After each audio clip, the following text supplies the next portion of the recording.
we're going to put the story somewhere in the West. So, of course, Vegas. I mean, what is more iconic when you think of crazy things that you could do in the West?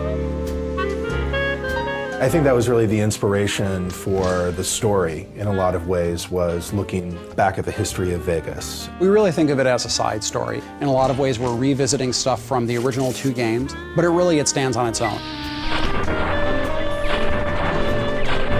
The first thing our creative lead and our project director did was they sat down and they sort of examined what sort of themes they wanted to explore in New Vegas. Every Fallout game pretty much starts with war never changes. And the idea behind that is really that humanity has this unending appetite for killing each other.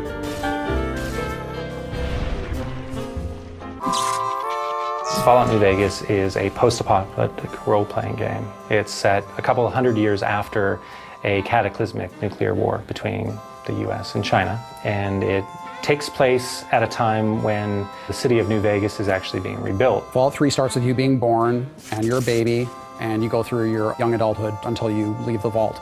In New Vegas, we wanted to say you start the game in a very Vegas sort of cliche style almost. You are shot in the head and dropped in a shallow grave, so it starts with essentially your would-be death. After you're shot and left for dead in a grave, you know, you might have some desire to go see what the whole murdering business was about and why he wanted you dead in the first place. In the course of trying to resolve that one conflict, you get pulled into larger events. So in this case, you're trying to find the people that killed you and what they were trying to get from you. In this case, it was a package you were carrying.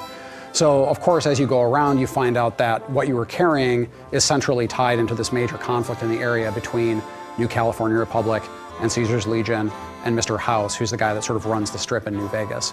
Player freedom is very important in the Fallout series, and when we allow the player to basically have a choice in what they do and how they do it, by leaving the plot open in a way that basically they're just learning what's going on in the world, it gives them a lot more freedom in how they want to learn that information. The environment is genuinely reacting to what you do as the player.